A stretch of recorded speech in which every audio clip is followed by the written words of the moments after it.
नमस्कार, यो हो TV today network. TV today समाचारमा स्वागत छ। म शान्ति गिरी। सुरु गरौं अहिलेसम्मका मुख्य समाचारबाट। सार्क शिखर सम्मेलन शीघ्र गर्नुपर्नेमा प्रधानमन्त्री ओलीको जोड। अवरुद्ध सार्कलाई गतिशील बनाउन सम्मेलनको आवश्यकता रहेको भनाई। 6 वर्षदेखि शिखर सम्मेलन अन्योलमय। सरकार चौतर्फी आलोचना खेप्दै मंगलबारको सर्वदलीय बैठकमा पनि सरकारमाथि आलोचनाको प्रहार। विवादित निर्णयले क्रमशः रक्षात्मक बन्दै। नेपाली प्राविधिकबाट पहिलो पटक सगरमाथाको उचाइ मापन।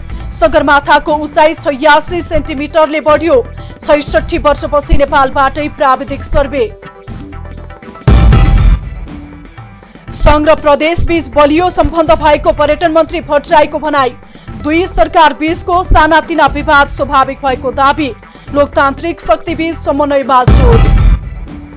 र स्याङ्जाको वालिङको बाहुनथान डाँडामा आन्तरिक पर्यटक बाक्लिँदै।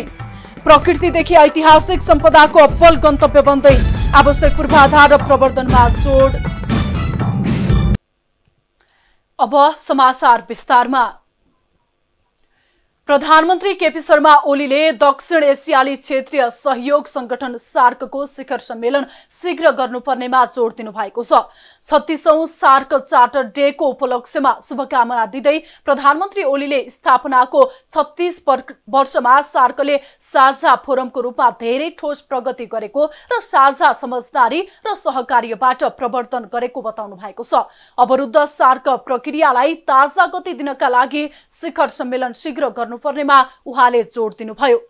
उहाँले अब अगाडि बढ्नका लागि राजनीतिक इच्छा शक्ति र प्रतिबद्धता ठोस कार्यको आवश्यकता रहेको समेत बताउनुभयो। सन् 2014 मा सार्क शिखर भए यता सार्कको कुनै पनि सम्मेलन हुन सकेको छैन। सन् 2016 को नोभेम्बरमा आयोजना गरिएको सार्क शिखर अन्तिम समयमा आएर स्थगित भएको थियो।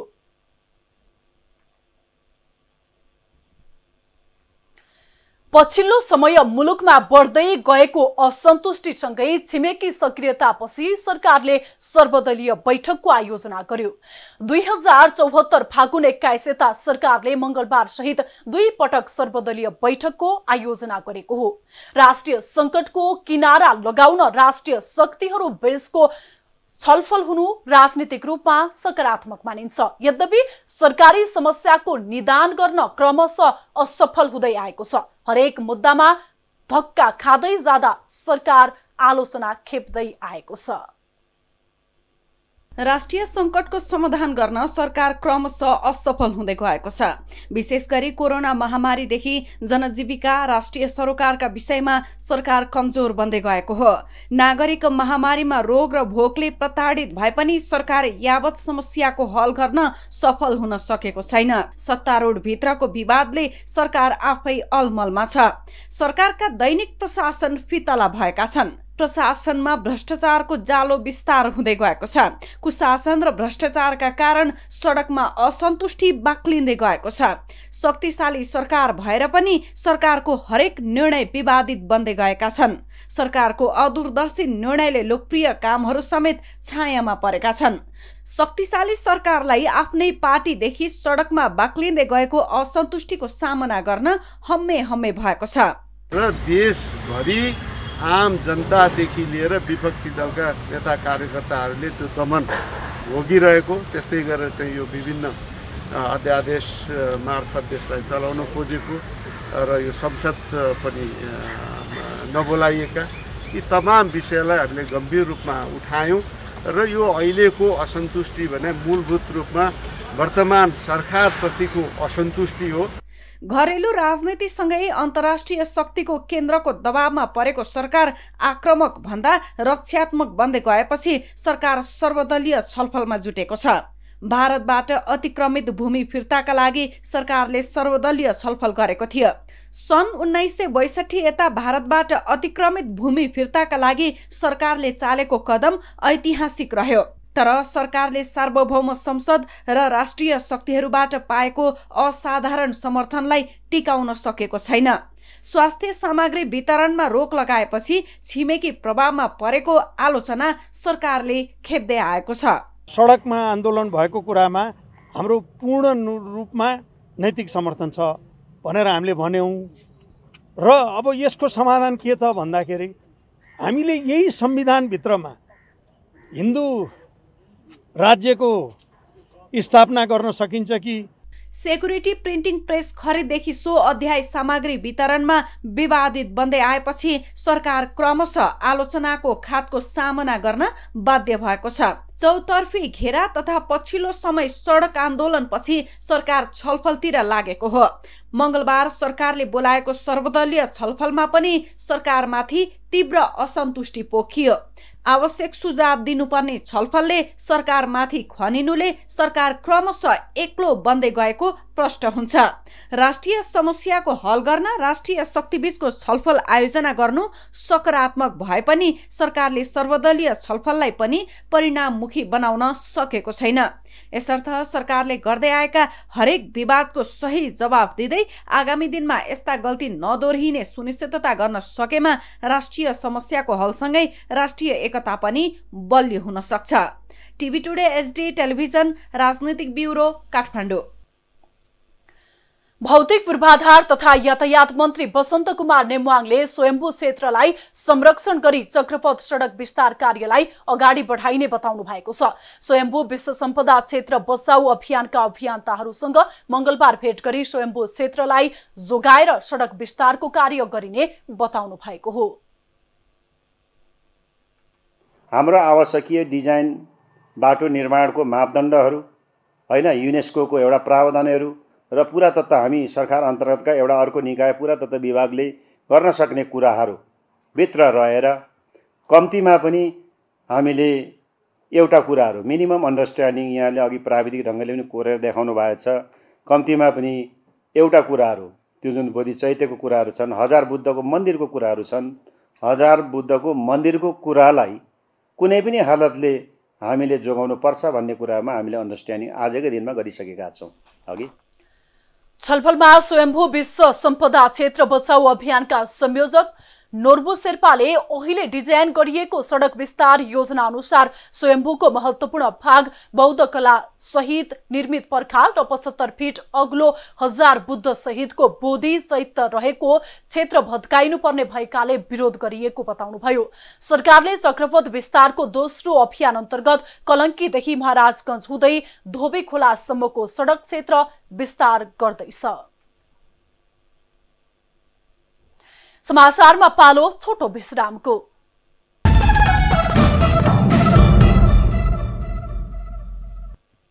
अब बाँकी समाचार। विश्वको सर्वोच्च शिखर सगरमाथाको नयाँ उचाइ 8848 मिटर 86 सेन्टिमिटर कायम भएको छ। मंगलबार नयाँ उचाइ घोषणा गरिएको हो।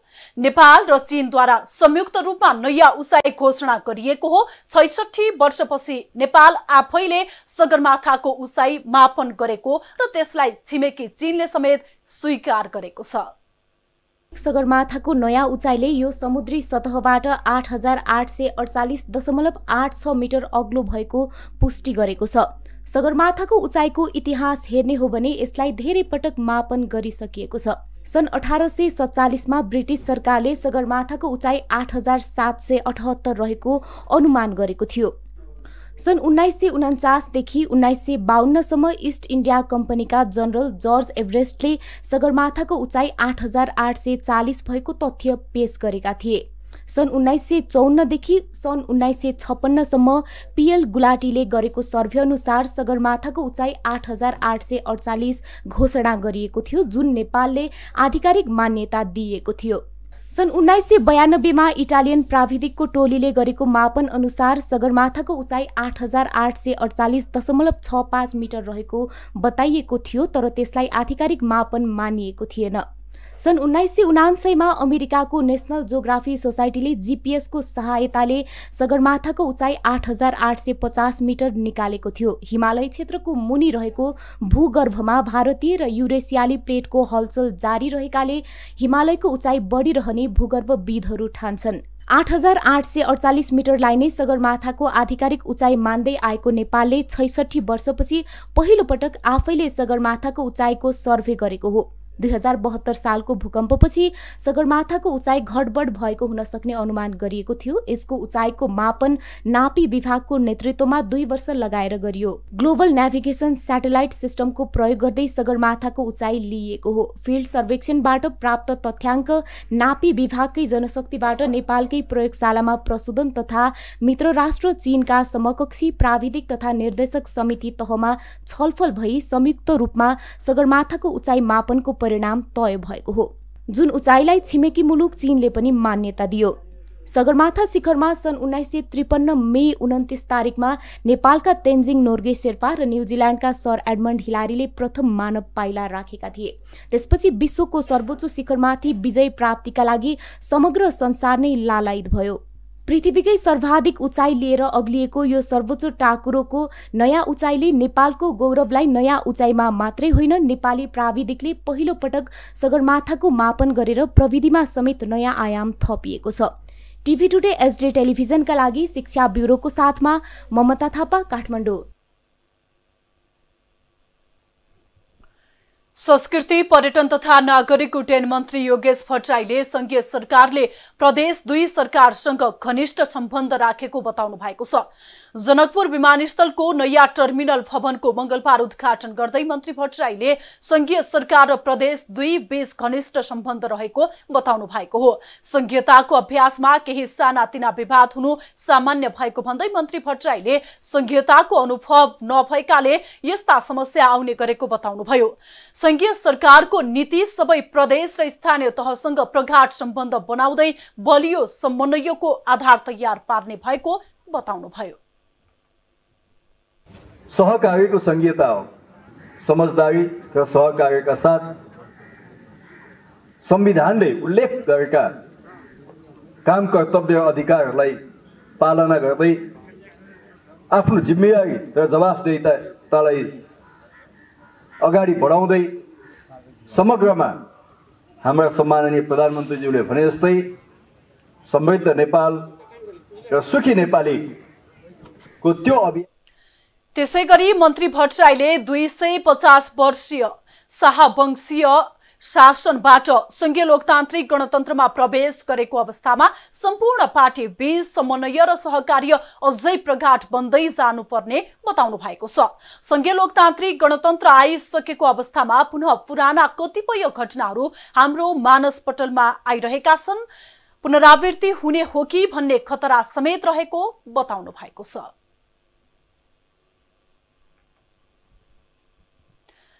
रूपन्देहीको सियारी गाउँपालिकामा 35 महिला स्वरोजगार भएका छन्। स्थानीय सरकारको लगानीमा बुटिक तालिम लिएपछि महिला स्वरोजगार बनेका हुन्। सियारी गाउँपालिकाको बजेटबाट तालिमले स्थानीय तहमै रोजगारीको प्रवर्धन भएको छ। स्थानीय तहले सिप दिएपछि महिलाहरू यति बेला बुटिक भर्नमै व्यस्त छन्। रूपन्देहीको सियारी गाउँपालिकाको स्थानीय बजेटले स्थानीय महिलालाई तालिम दिएपछि स्थानीय महिला स्वरोजगार भएका छन्। पालिकाको बजेट मार्फत बुटिक तालिमपछि यति बेला स्थानीय महिलाहरू साडीमा बुटिक भर्न व्यस्त छन्। महिलाहरूलाई साडी, सल, घलेकमा पोतेको बुटिक भर्न भ्याइ नभ्याइ छ। गाउँपालिकाबाट तालिम लिए अनि सिलाइ कटाइको तालिम अनि फेसन डिजाइनर र बुटिकको तालिम लिए अनि अहिले व्यवसायको रूपमा गरिरहेको छु। घरमा मसिन ल्याएर अनि बुटिक पनि गर्छु। महिला मात्र होइन, तालिमपछि स्थानीय पुरुषहरू पनि स्वरोजगार बन्न थालेका छन्। बुटिक महिलाले मात्र भर्छन् भन्ने छैन, स्थानीय पुरुषहरूले पनि तालिम लिएपछि रोजगारी पाएका छन्। गाउँमै व्यवसाय सञ्चालन भएपछि स्थानीय पुरुषहरूले पनि राम्रो कमाइ हुने बताएका छन्। गाउँपालिकाले फेसन डिजाइनको सुरुमा दियो, फेरि अहिले बुटिकको दियो।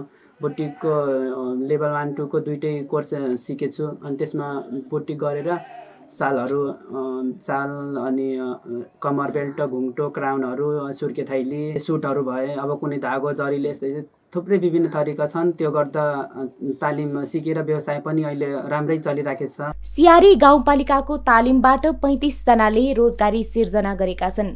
पालिकाले सञ्चालन गरेको सिलाइ बुनाइ, फेसन डिजाइन, बुटिक तालिम सिकेपछि घरमा बचेको समयलाई उद्यममा जोड्दै आएका छन्। महिलालाई घरायसी कामसँगै उद्यम समेत भएपछि घर गर्जो टार्न पनि सहज भएको छ। गाउँपालिकादेखि तालिम लियो बुटिकको अनि फेरि लेभल 2 को पनि गरियो अनि त्यसपछि घर बसेर खाली समयमा बुटिकहरू गरेर अहिले घरको अलिअलि खर्च चलिरह। गाउँपालिकाले गत आर्थिक वर्षमा फेसन डिजाइनका लागि 4 लाख र सिलाइ बुनाइका लागि 3 लाख बजेट छुट्याएर तालिम सञ्चालन गरेको थियो। गाउँपालिकाले लक्षित वर्गका लागि भन्दै वर्षेनी बजेट छुट्याएर सिपमूलक तालिम सञ्चालन गर्दै आएको छ।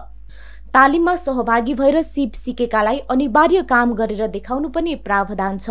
फेसन डिजाइन एउटा समय सापेक्ष आवश्यकता परेको विषय भएको हुनाले छिटो उहाँले त्यसलाई कभर गर्न सक्नुभयो, क्याच गर्न सक्नुभयो र त्यसलाई व्यवहारमा परिमार्जन गरेर कार्यान्वयन गर्न सक्नुभयो। अहिले हामी घर घरमै गएर उहाँलाई हेर्दै पनि छौँ, बुझ्दै पनि छौँ र उहाँहरूसँग ती प्रतिक्रियाहरू पनि लिँदैछौँ र उहाँले कम्तीमा पनि 15 देखि 50,000 सम्म मासिक आर्थिक उपार्जन गर्दै हुनुहुन्छ र त्यो गर्दाखेरि के भने उहाँहरूको एक किसिमको जीवन नै रूपान्तरण भएको हामीले महसुस गरेका छौँ। स्थानीय तहमै स्वरोजगार सिर्जना कदम सकारात्मक छ। स्थानीय तहमै रोजगारी सिर्जना गर्ने दायित्व पनि स्थानीय तहकै हो। तर स्थानीय तहले बजेट खर्चेर तालिम गोष्ठी सञ्चालन गरे पनि दिगोपना नहुने समस्या भएकाले तालिम पछिको महिलाहरूको स्वरोजगारका लागि आवश्यक कर्जा बजार र आवश्यक प्रशिक्षणमा जोड्न जरुरी छ।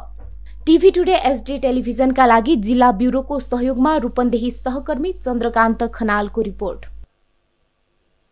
समाचारमा फेरि छोटो विश्राम।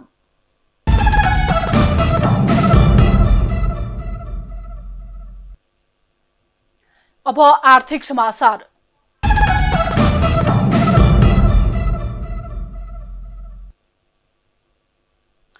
लामो समय महामारीले मानिसहरू घरभित्रै थुनिए, तर पछिल्लो समय सावधानी अपनाएर मानिसहरूको आउजाउ सुरु भएको छ। सरकारले पनि स्वास्थ्य मापदण्ड अपनाएर पर्यटकीय गतिविधि गर्न भनेपछि पर्यटकीय वातावरण पनि बन्दै गएको छ। मुलुकभर पर्यटकीय गतिविधि बढेसँगै स्याङ्जाको वालिङको बाहुनथान डाँडामा आजभोलि आन्तरिक पर्यटक बाक्लिन थालेका छन्। यति बेला स्याङ्जाको वालिङ नगरपालिकाको बाहुनथान डाँडामा मानिसहरूको भिड बाक्लिएको छ। लामो समय बन्दाबन्दीमा कोचिएका मानिसहरू यति बेला पर्यटकीय स्थलमा खचाखच भरिँदै गएका छन्। वालिङ नगरपालिकाको वडा नम्बर 11 मा रहेको बाहुनथानमा पारिवारिक घुमघाम, साइक्लिङदेखि प्राकृतिक दृश्य अवलोकनका लागि उत्कृष्ट गन्तव्य हो। स्मार्ट र पिङ वालिङ सिटीसँगै आँधी खोलाको नागबेली आकार, कुहिरो माथिको सूर्योदय, प्याराग्लाइडिङको अवलोकन, उत्तरतर्फका माछापुछ्रे, अन्नपूर्ण, धौलागिरी हिमाललाई निहाल्न दिनहुँ आन्तरिक पर्यटकको आगमन बढ्दै गएको छ। विशेष गरी यो क्षेत्रमा बिदाको समयमा पारिवारिक भ्रमणमा निस्कनेहरू बाक्लिएका छन्। छ भनेर सुनेको हुँदा म यहाँ नजिकै भए पनि आएको थिइनँ। यहाँ यो ठाउँमा अलिक पर डाँडाको बाटो हिँडेको थिएँ, यो ठाउँमा आएको थिएन। यो धेरै राम्रो ठाउँ रहेछ। अब विदेशमा भयो भने यस्तो ठाउँ पाउने हो भने धेरै राम्रो बनाउँछन् पर्यटकीय क्षेत्र। हाम्रो पनि नेपालमा अब हाम्रा नेताहरूले पनि यसलाई राम्रोसित ध्यान दिएर गराइदिनु पर्यो। तत्कालीन 2224 राज्यमध्ये गरुङकोट राज्यको बागखोरका राजा हिक्मत बडु खाँडको शासनकालदेखि नै यहाँ खाँड देवीको मन्दिर रहेको ऐतिहासिक किम्वदन्ती छ। सोही मन्दिरमा पूजा गर्ने पुजारी ब्राह्मण रहेकाले यसै स्थान आजको बाहुनथानको नामाकरण भएको जनविश्वास छ। राजा हिक्मत खानको निधन पश्चात यस स्थान उनकी रानीले गौचरणका लागि सुम्पेको लोकभनाइ छ।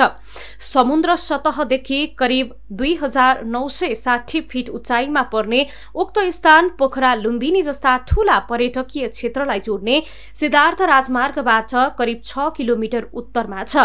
पर्यटकीय महत्वले भरिपूर्ण यस क्षेत्रको आवश्यक पूर्वाधार लगायतका काममा सबैको सहयोगको खाँचो भएको स्थानीयले बताएका छन्। वालिङबाट निकै नजिक रहेको यो रमणीय स्थल हामी आफ्नो पेसा व्यवसायबाट आबद्ध छौँ। व्यस्तताको तपाईँको चाहिँ बावजुद हप्ताको एक दिन चाहिँ परिवारसँग आएर यो ठाउँमा यो वालिङको तपाईँको चाहिँ जुन मनोरम दृश्य लगायत तपाईँको चाहिँ यो ठाउँबाट देखिने धेरै चाहिँ अरू चाहिँ दृश्यहरू छन् त्यो अवलोकन गर्नको लागि र परिवारको तपाईँको चाहिँ हाल विभिन्न ठाउँबाट सबेरै वाकिङ, जोगिङ, ट्रेकिङ, साइकलिङ गर्दै सूर्योदयसँगै कुहिरोमाथि सुन्दरतालाई निहाल्न सकिन्छ। विशेष गरी लकडाउनले सिर्जना गरेको मानवीय तनावलाई शीतलता दिन पनि यस क्षेत्रको भ्रमण निकै उत्तम मानिएको छ। र अहिले चाहिँ हाल यो विश्वमा महामारीको रूपमा फैलिएको कोरोनाको कारण स्वास्थ्य कर्मीहरूमा तथा आम नागरिकहरूमा चाहिँ एउटा मानसिक तनाव तथा टेन्सनको माहौल छ। त्यसैले त्यो टेन्सनलाई र तनावलाई दूर गर्नको लागि यो बाहुनथान चाहिँ हिँड्दै अथवा साइकलमा अथवा इभन एकछिनको लागि सनराइज हेर्नको लागि मात्र पनि यहाँ आउँदाखेरि त्यो टेन्सन केही दूर हुने एउटा राम्रो टेन्सन दूर गर्ने एउटा राम्रो अपर्च्युनिटी। शारीरिक अभ्यास र योग गर्नेका निम्ति शहरी क्षेत्रबाट पर र शान्त यस स्थान जुनसुकै व्यक्ति र परिवारका लागि सुहाउँदो रोजाइ बन्दै गएको छ। प्राकृतिक अनुपम छट्टाले सिंगारिएको यस ठाउँको आवश्यक पूर्वाधारसँगै प्रबन्धनमा राज्यको विशेष ध्यान पुग्न सकेमा यस क्षेत्र पर्यटनको अव्वल गन्तव्य बन्न सक्छ। अब विश्व समाचार।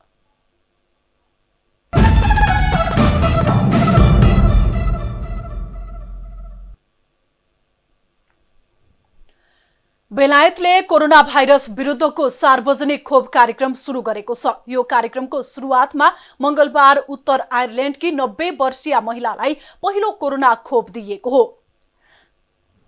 एन्नी सकिलेनकी मार्करेट किनानले खोप पाउनु भएको छ। बेलायतले कोरोना खोप सबैभन्दा पहिला 80 वर्षभन्दा बढी उमेरका मानिसहरू र स्वास्थ्य तथा स्याहार केन्द्रमा काम गर्ने कर्मचारीलाई प्रदान गरिने बताएको छ।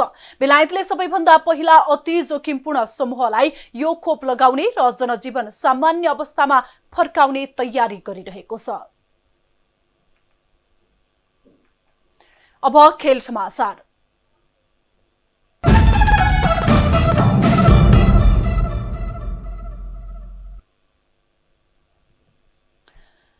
विश्व फुटबलका महारथीहरू लियोनल मेसी र क्रिस्टियानो रोनाल्डो 2 वर्षपछि एकअर्का बीच मैदानमा उत्रने भएका छन्। च्याम्पियन्स लिग अन्तर्गत मंगलबार समूह चरणको खेलमा रोनाल्डोको युभेन्टसले मेसीको बार्सिलोनासँग प्रतिस्पर्धा गर्दैछ। दुवै टिमले रोनाल्डो र मेसी आजको खेलमा उपस्थित हुने जनाएको छ। यसअघि घरेलु मैदानमा भएको खेलमा बार्सा 2-0 ले विजय भएको थियो। आजको खेल बार्सिलोना र युभेन्टस भन्दा पनि मेसी र रोनाल्डो बीचको भेटका रूपमा हेरिएको छ। सन् 2018 मा Ronaldo Spanish club real मैड्रिडबाट Juventus गएपछि पहिलो पटक यी दुई हस्ती मैदानमा उत्रदैछन्। बार्सा र युभेन्टस दुवै नकआउट चरणमा पुगिसकेका छन्। युभेन्टस पहिलो खेलमा बेहोरेको हारको बदला लिने दाउमा छ।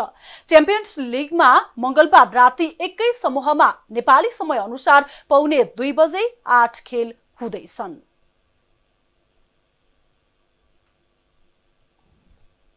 समाचार सकियो। समाचारबाट बिदा लिनु पूर्व मुख्य समाचार फेरि एकपटक।